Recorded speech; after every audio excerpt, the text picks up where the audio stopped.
There are many myths about Tudor England. One is that people were very dirty and rarely washed themselves. In fact, all the evidence suggests that most people tried to keep themselves clean. An Elizabethan book for housewives says that a wife will not be praised if her husband wears dirty linen, in other words, dirty shirts, so being dirty or unkempt was frowned upon. Henry VIII's warship, Mary Rose, sank in 1545. When it was excavated, they found a bone-ear scoop and a manicure set. They would have belonged to an officer, but it suggests that many people at least did care about their appearance. Speaking of the Mary Rose, it's a myth that the ship sank on its maiden voyage. The Mary Rose was launched in 1511 and she sank in 1545. She was actually quite an old ship when she sank, and she served Henry VIII well.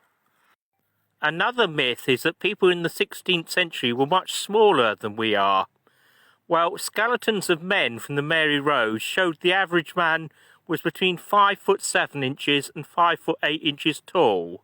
So people were a little shorter than we are, but not much shorter.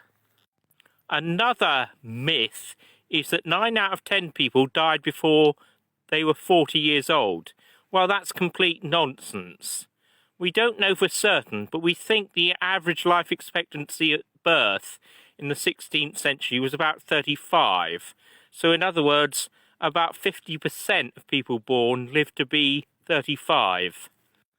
That doesn't mean, of course, that people suddenly drop dead when they reach 35. In those days there was very high infant mortality. Probably about a quarter of the people born died before they were 5 years old, and more died before the age of 16. Perhaps about 40% of people born died before they reached adulthood. But if you could survive childhood, you would probably live to your 50s or 60s. Sometimes in the movies, Henry VIII or other people are shown at a feast. They eat meat and throw bones on the floor for the dogs to eat. Well, in reality, in Tudor times, people simply didn't do that. You had a voiding dish to put bones in. You certainly didn't throw them on the floor. You certainly wouldn't allow dogs in the dining room. Another myth is that Henry VIII had syphilis. It's unlikely to be true because we have accounts of money paid for Henry's medicines. There is no mention of mercury. In those days, mercury was the standard treatment for syphilis, so it seems unlikely to be true. It's very unlikely that Henry VIII ever called Anne of Cleves the Flanders mare. As far as we know, the first person to call her that was a writer in the 17th century, long after Henry and Anne were both dead.